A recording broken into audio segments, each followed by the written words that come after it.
Ano? Dia ada saat. Wala ma fahmi dabadda waa Dalat dia saat itu. way warwareegayaan una in yar la sugadin baa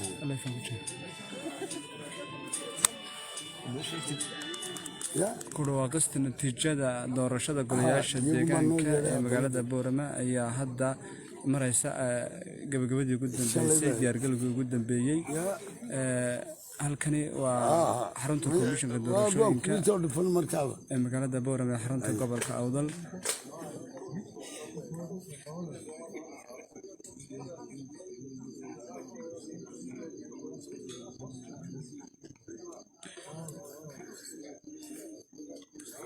diyaargalowgii ugu dambeeyay ee doorashada lagu dhawaaqay natiijada doorashada golayaasha deegaanka ayaa hadda socota. diyaarintii ugu dambeysay ayaa halkan oo iga dambeysay hoolka weyn ee jaamacadda Camuud ka socota. inkasta ammaanka aad loo adkeeyay, badi murashaxiintii tartamaysay ayaa halkan ku sugan, kuwaasoo mid kastaba uu rajeynayo in natiijo wanaagsan uu ka helo doorashada.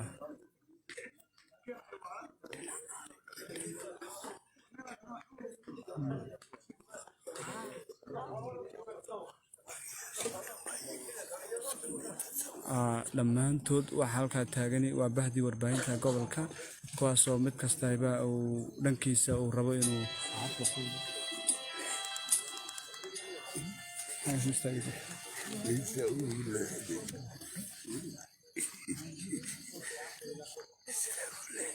cabdisalaam saaha waxa uu ka mid yahay bahda warbaahinta telefishinka qaranka jamhuuriyadda Somaliland. dhanka kale waxaa isaguna barbarkayga bidix fadhiya odayga ugu da'da weyn bahda warbaahinta gobolka Awdal Abubakar Xasan Caafi, isku-duwaha wasaaradda warfaafinta, dhaqanka iyo wacyigelinta. laftiisa goordhow ayaan idinku duwi doonaa.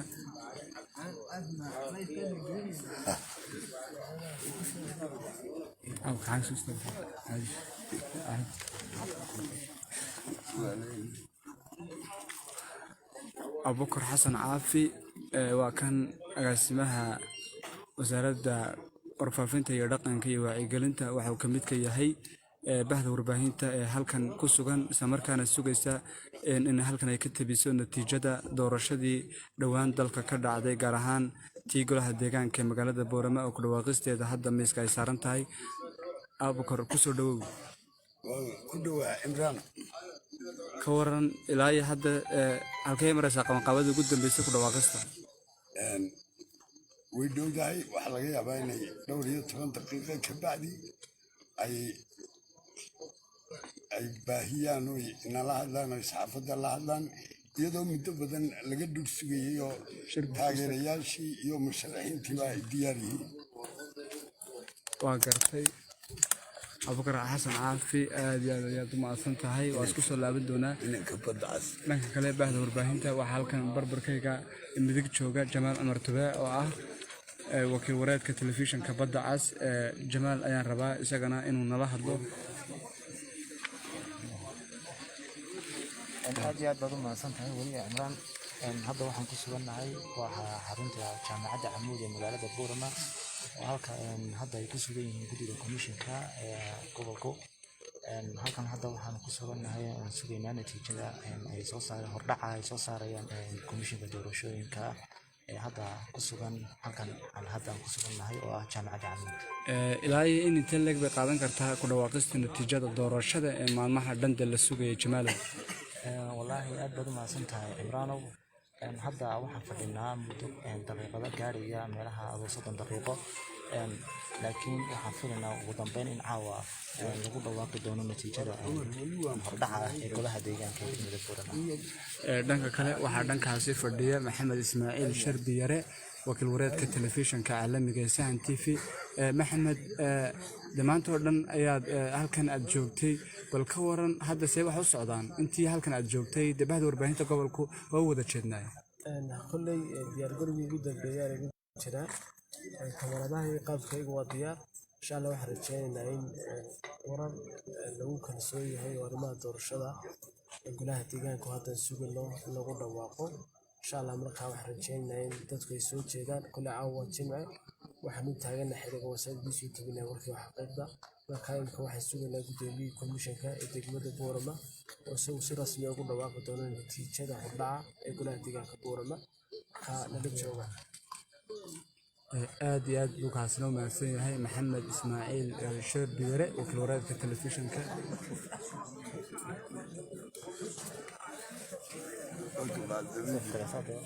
dhanka kale daawadayaal kamaradaha loogu talagalay in lagu baahiyo ayaa diyaara.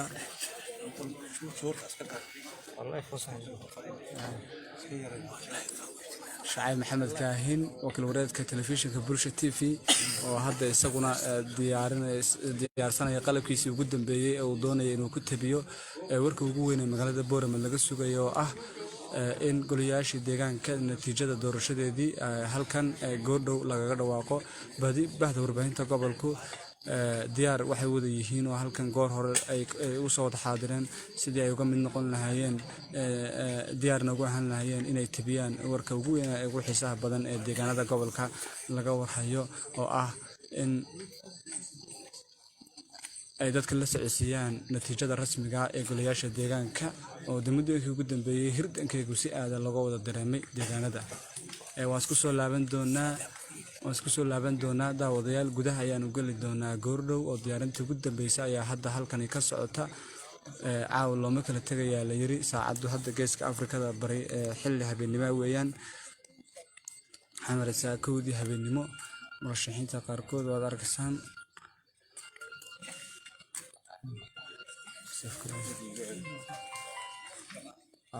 محمد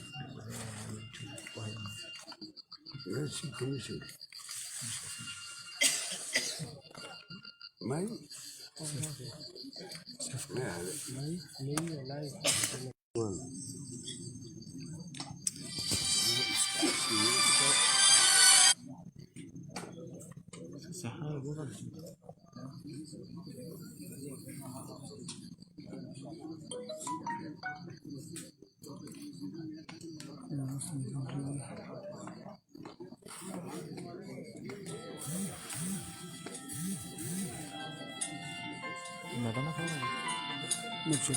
الو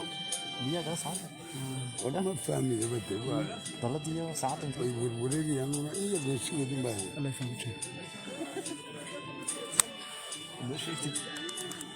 ku dhawaaqista natiijada doorashada golayaasha deegaanka ee magaalada Boorama ayaa hadda maraysa gabagabadii ugu dambeysay diyaargalowgii ugu dambeeyay.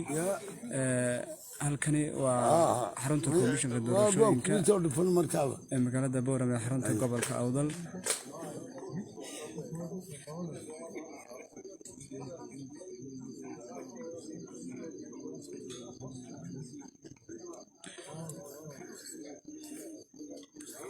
diyaargalowgii ugu dambeeyay ee doorashada lagu dhawaaqayo natiijada doorashada golayaasha deegaanka ayaa hadda socota.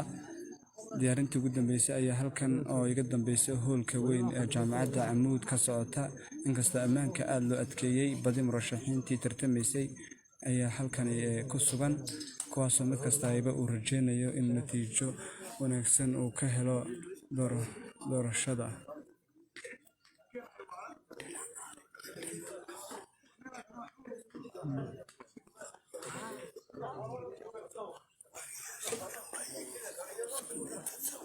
dhammaantood waxa halkaa taagani waa bahdii warbaahinta gobolka kuwaasoo mid kastaba uu dhankiisa uu rabo inuu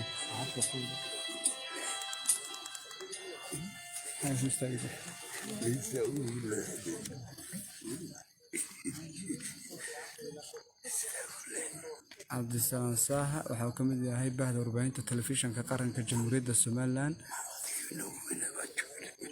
dhanka kale waxaa isaguna barbarkayga bidix fadhiya odayga ugu da-da weyn bahda warbaahinta gobolka Awdal Abuukar Xasan Caafi isku-duwaha wasaaradda warfaafinta dhaqanka iyo wacyigelinta laftiisa goordhow ayaan idinku duwi doonaa.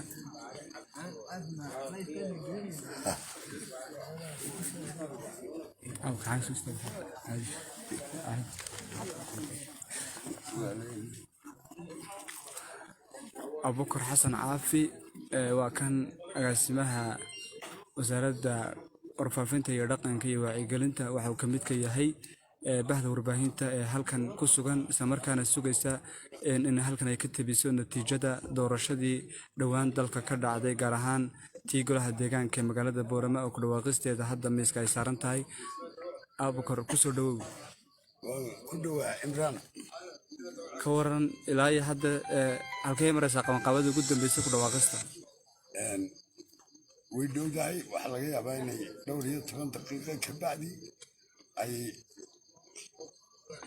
baahiyaan oo nala hadlaan oo saxaafadda la hadlaan, iyadoo muddo badan laga dhul sugayay oo taageerayaashii iyo musharaxiintiiba ay diyaar yihiin.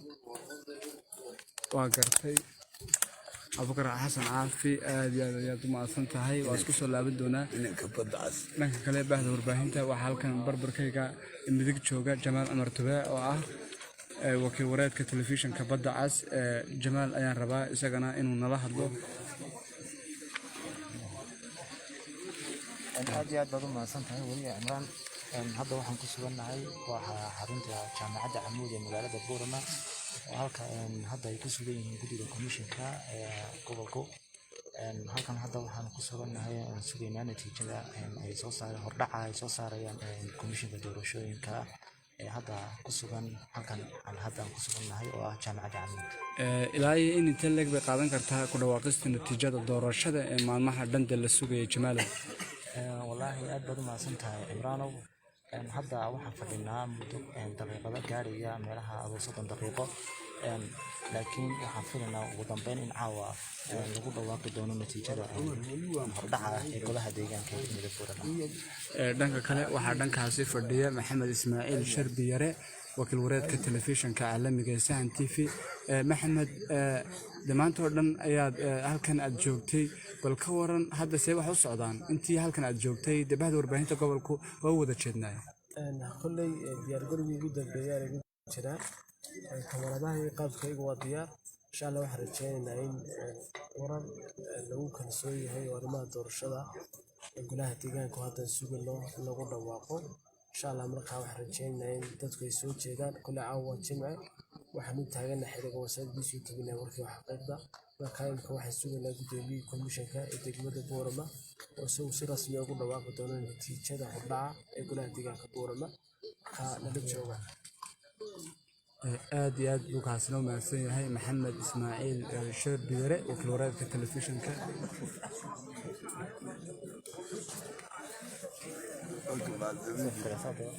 dhanka kale daawadayaal kamaradaha loogu talagalay in lagu baahiyo ayaa diyaara.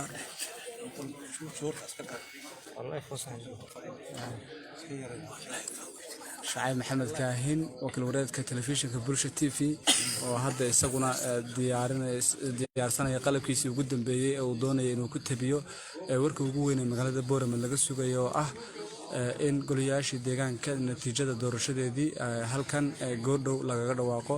badi bahda warbaahinta gobolku diyaar waxay wada yihiin oo halkan goor hore ay u soo wada xaadireen sidii ay uga mid noqon lahaayeen, diyaarna ugu ahaan lahaayeen inay tabiyaan warka ugu weyn ee ugu xiisaha badan ee deegaanada gobolka laga warhayo oo ah in ay dadka la socodsiiyaan natiijada rasmiga ee golayaasha deegaanka oo muddooyinkii ugu dambeeyay hirdankaygu si aad looga wada dareemay deegaanada. waan isku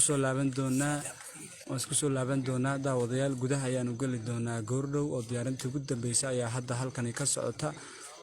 caawa looma kala tegayaa la yiri. saacaddu hadda geeska Afrikada bari xilli habeenimo weeyaan. waxaan maraysaa 1:00 habeenimo. murashaxiinta qaarkood waad arkaysaan.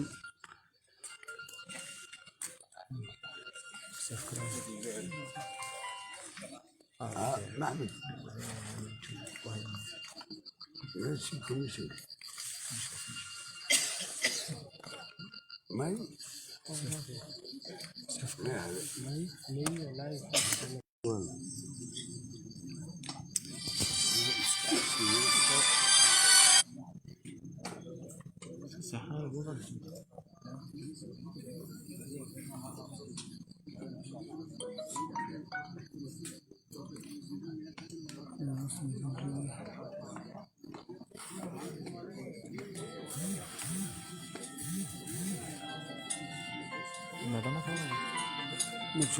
ano wada ma fahmi dabada way warwareegayaan iya doonsigeedin baa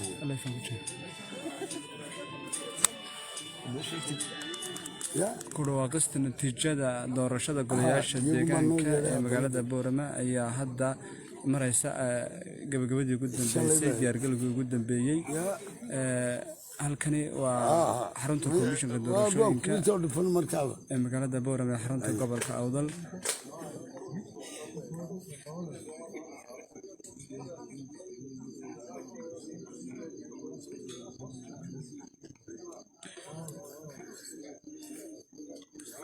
diyaargalowgii ugu dambeeyay ee doorashada lagu dhawaaqayo natiijada doorashada golayaasha deegaanka ayaa hadda socota diyaarintii ugu dambeysay ayaa halkan oo iga dambeysay hoolka weyn ee jaamacadda Camuud ka socota inkastoo ammaanka aad loo adkeeyay badi murashaxiintii tartamaysay ayaa halkan ku sugan kuwaasoo mid kastaba uu rajeynayo in natiijo wanaagsan uu ka helo doorashada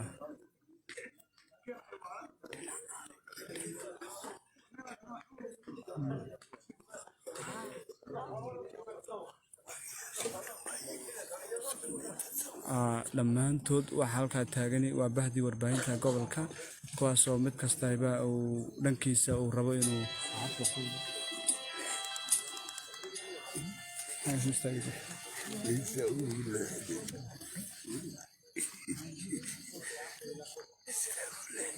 cabdisalaam saaha waxa uu ka mid yahay bahda warbaahinta telefishinka qaranka jamhuuriyadda Somaliland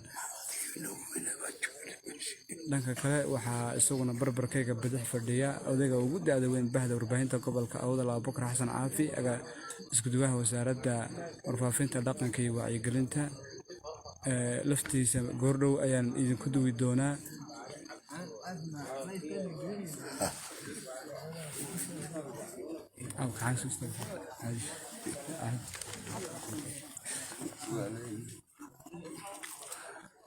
Abubakar Xasan Caafi waa kan agaasimaha wasaaradda warfaafinta iyo dhaqanka iyo wacyigelinta waxa uu ka mid ka yahay bahda warbaahinta ee halkan ku sugan isla markaana sugaysa in halkan ay ka tabiso natiijada doorashadii dhowaan dalka ka dhacday gaar ahaan tii golaha deegaanka ee magaalada Boorama oo ku dhawaaqisteeda hadda miiska ay saaran tahay Abubakar ku soo dhawow ku dhawaa Imraan ka waran ilaa hadda halkay maraysaa qabanqaabada ugu dambeysay ku dhawaaqista way dhowdahay waxa laga yaabaa inay dhowr iyo 10 daqiiqo ka bacdi ay baahiyaan oo nala hadlaan oo saxaafadda la hadlaan iyadoo muddo badan laga dhul sugayay oo taageerayaashii iyo musharaxiintii baa diyaar yihiin waa gartay Abubakar Xasan Caafi aad iyo aad u mahadsan tahay waa isku soo laaban doonaa inanka badda cas dhanka kale bahda warbaahinta waxaa halkan barbarkayga midig jooga Jamaal Amar Tube oo ah wakiil wareedka telefishinka badda cas Jamaal ayaan rabaa isagana inuu nala hadlo aad iyo aad baad u mahadsan tahay weli Imraan hadda waxaan ku sugannahay waa xarunta jaamacadda Camuud ee magaalada Boorama halka hadda ay ku sugan yihiin guddiga komishanka gobolka halkan hadda waxaan ku sugannahay sugaynaa natiijada ay soo saareen hordhaca ay soo saarayaan komishanka doorashooyinka hadda ku sugan halkan aan hadda ku sugannahay oo ah jaamacadda Camuud ilaa in inta leeg bay qaadan kartaa ku dhawaaqista natiijada doorashada ee maalmaha dhanbe la sugayay Jamaal والله أبدو ما سنتها إمرانو hadda waxaan fadhinaa muddo daqiiqado gaaraya meelaha 30 daqiiqo laakiin waxaan filaynaa ugu dambeyn in caawa lagu dhawaaqi doono natiijada hordhaca ee golaha deegaanka ee degmada Boorama dhanka kale waxaa dhankaasi fadhiya Maxamed Ismaaciil Sharbi Yare wakiil wareedka telefishinka caalamiga ee Sahan TV. Maxamed, dhammaantood dhan ayaad halkan aad joogtay, bal ka waran hadda see wax u socdaan intii halkan aad joogtay bahda warbaahinta gobolku waa u wada jeednaa. kolley diyaargarowgii ugu dambeeyay ayaa lagu jiraa kamaradaha iyo qaabkaygu waa diyaar insha Allah waxaan rajeynaynaa in warar lagu kalsoon yahay oo arrimaha doorashada golaha deegaanka hadda sugayno in lagu dhawaaqo insha Allah markaa waxaan rajeynaynaa in dadku ay soo jeedaan kolley caawa Jimce waxaan u taaganahay xiriga wasaaraddiisa tabinaya warkii xaqiiqda markaa imka waxaan sugaynaa gudoomiyihii komishanka ee degmada Boorama oo si rasmi ah ugu dhawaaqi doona natiijada hordhaca ee golaha deegaanka Boorama ka nala jooga. aad iyo aad buu kaasina u mahadsan yahay Maxamed Ismaaciil Sheer Biyare wakiil wareedka telefishinka.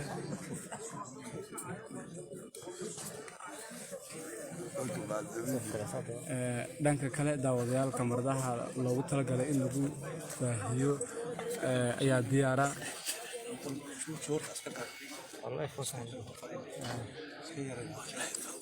Shacayb Maxamed Kaahin wakiil wareedka telefishinka Bulsha TV oo hadda isaguna diyaarsanaya qalabkiisii ugu dambeeyay ee uu doonaya inuu ku tabiyo warka ugu weyn ee magaalada Boorama laga sugayo oo ah in golayaashii deegaanka natiijada doorashadeedii halkan goordhow lagaga dhawaaqo.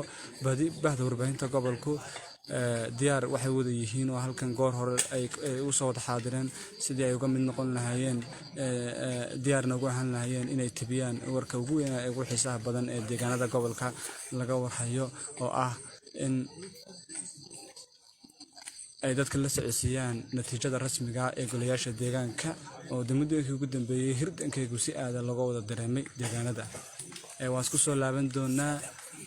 soo laaban doonaa daawadayaal gudaha ayaanu geli doonaa goordhow oo diyaarintii ugu dambeysay ayaa hadda halkani ka socota. caawa looma kala tegayaa la yiri saacadu hadda geeska Afrikada bari xilli habeenimo weeyaan xamaraysaa kowdii habeenimo. murashaxiinta qaarkood waad arkaysaan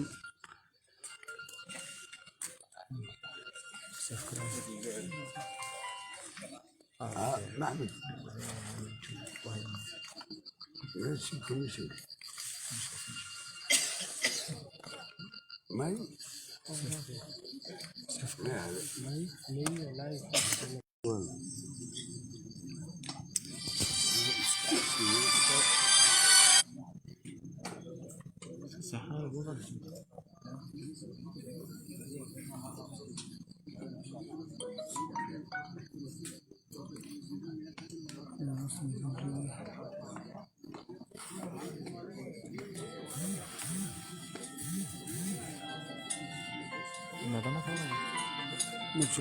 الو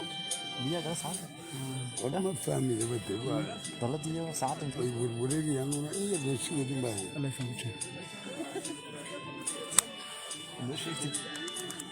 ku dhawaaqista natiijada doorashada golayaasha deegaanka ee magaalada Boorama ayaa hadda maraysa gabagabadii ugu dambeysay diyaargalowgii ugu dambeeyay. halkani waa xarunta komishanka doorashooyinka ee magaalada Boorama ee xarunta gobolka Awdal.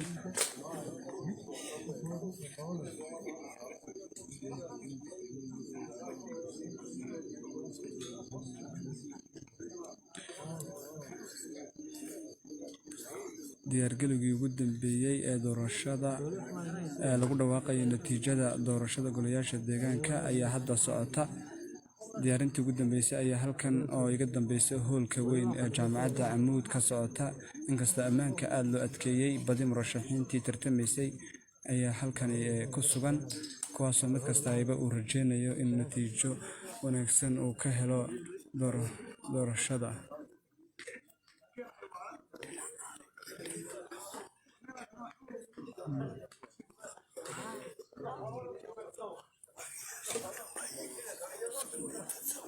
dhammaantood waxa halkaa taagani waa bahdii warbaahinta gobolka kuwaasoo mid kastaba uu dhankiisa uu rabo inuu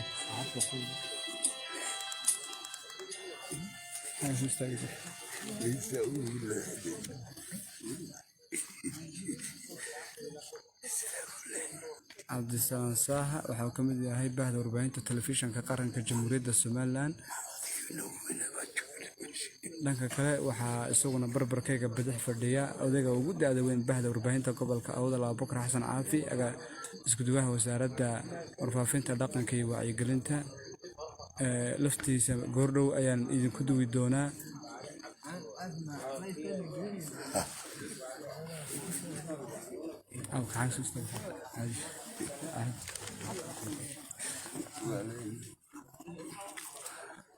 Abuukar Xasan Caafi waa kan agaasimaha wasaaradda warfaafinta iyo dhaqanka iyo wacyigelinta waxa uu ka mid ka yahay bahda warbaahinta ee halkan ku sugan isla markaana sugaysa in halkan ay ka tabiso natiijada doorashadii dhowaan dalka ka dhacday gaar ahaan tii golaha deegaanka ee magaalada Boorama oo ku dhawaaqisteeda hadda miiska ay saaran tahay.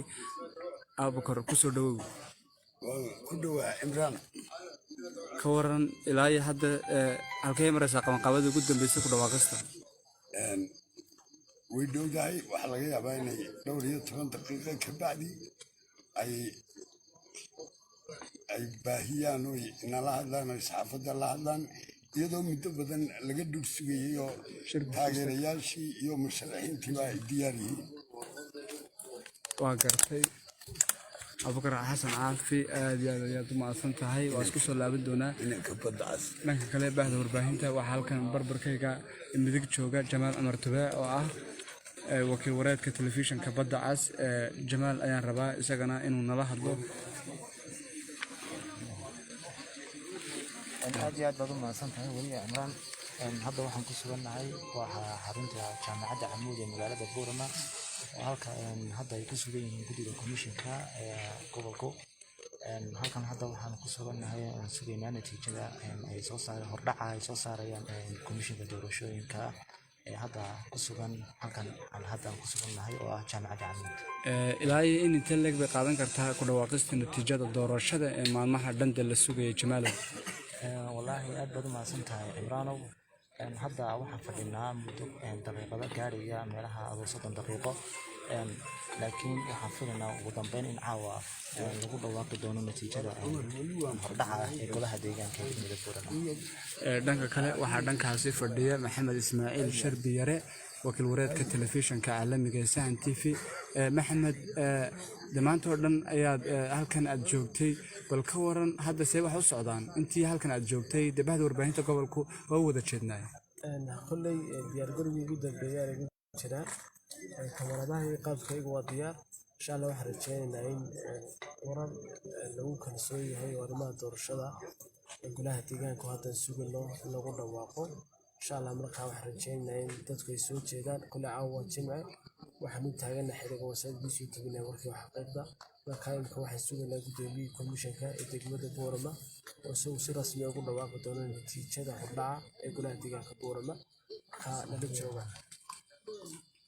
aad iyo aad buu kaasina u mahadsan yahay Maxamed Ismaaciil Sharbi Yare wakiil wareedka telefishinka.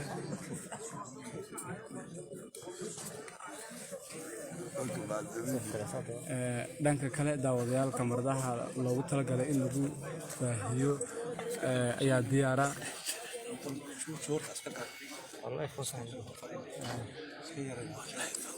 Shacay Maxamed Kaahin wakiil wareedka telefishinka Bulsha TV oo hadda isaguna diyaarsanaya qalabkiisii ugu dambeeyay ee uu doonaya inuu ku tabiyo warka ugu weyn ee magaalada Boorama laga sugayo oo ah in golayaashii deegaanka natiijada doorashadeedii halkan goordhow lagaga dhawaaqo.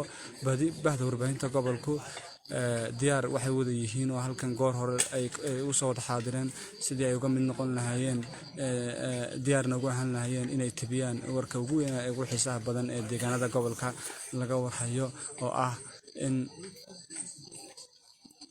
ay dadka la socodsiiyaan natiijada rasmiga ah ee golayaasha deegaanka oo muddooyinkii ugu dambeeyay hirdankaygu si aad looga wada dareemay deegaanada. waan isku soo laaban doonaa daawadayaal gudaha ayaan u geli doonaa goordhow oo diyaarintii ugu dambeysay ayaa hadda halkani ka socota. caawa looma kala tegayaa la yiri saacaddu hadda geeska Afrikada bari xilli habeenimo weeyaan waxaan maraysaa 1 habeenimo. murashaxiinta qaarkood waad arkaysaan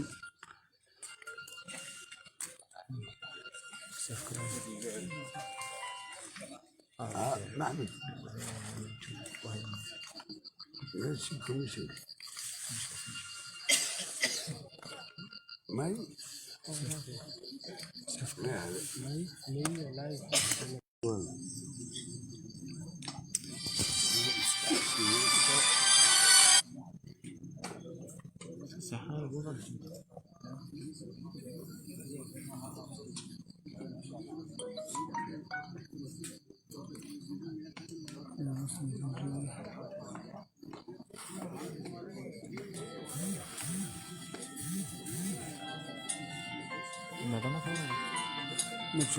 ano wala ma fahmi dabade way warwareegayaan iyadan sigoodin baaya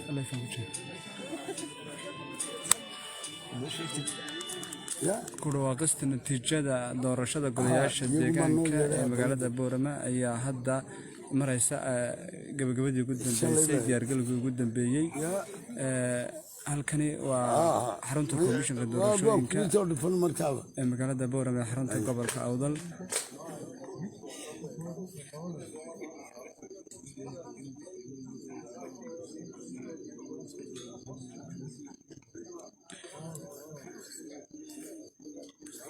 diyaargalowgii ugu dambeeyay ee doorashada lagu dhawaaqay natiijada doorashada golayaasha deegaanka ayaa hadda socota diyaarintii ugu dambeysay ayaa halkan oo iga dambeysay hoolka weyn ee jaamacadda Camuud ka socota inkasta ammaanka aad loo adkeeyay badi murashaxiintii tartamaysay ayaa halkan ku sugan kuwaasoo mid kasta ayba uu rajeynayo in natiijo wanaagsan uu ka helo doorashada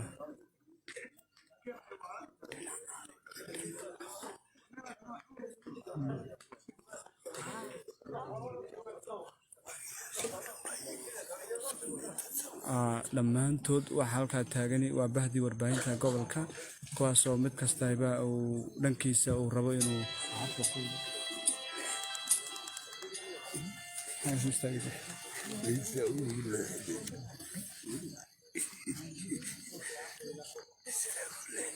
cabdisalaam saaha waxa uu ka mid yahay bahda warbaahinta telefishinka qaranka jamhuuriyadda Somaliland dhanka kale waxaa isaguna barbarkayga bidix fadhiya odayga ugu da'da weyn bahda warbaahinta gobolka Awdal Abubakar Xasan Caafi isku duwaha wasaaradda warfaafinta dhaqanka iyo wacyigelinta laftiisa goordhow ayaan idinku duwi doonaa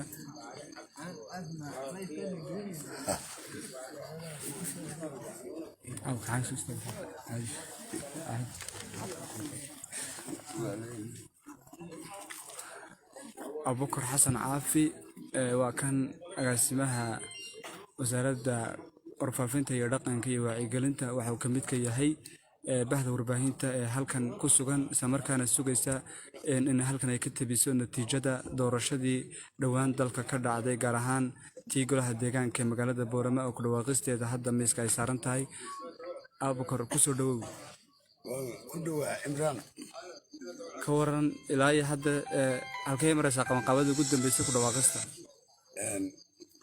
way dhowdahay waxaa laga yaabaa inay dhowr iyo 10 daqiiqo ka bacdi ay baahiyaan oo nala hadlaan oo saxaafadda la hadlaan iyadoo muddo badan laga dhul sugayay oo taageerayaashii iyo musharaxiintiiba ay diyaar yihiin waa gartay Abubakar Xasan Caafi aad iyo aad u mahadsan tahay waa isku soo laaban doonaa inanka badda cas dhanka kale bahda warbaahinta waxaa halkan barbarkayga midig jooga Jamaal Amar Tube oo ah wakiil wareedka telefishinka badda cas Jamaal ayaan rabaa isagana inuu nala hadlo aad iyo aad baad u mahadsan tahay weli Imraan hadda waxaan ku sugannahay waa xarunta jaamacadda Camuud ee magaalada Boorama halka hadda ay ku sugan yihiin guddiga komishanka gobolka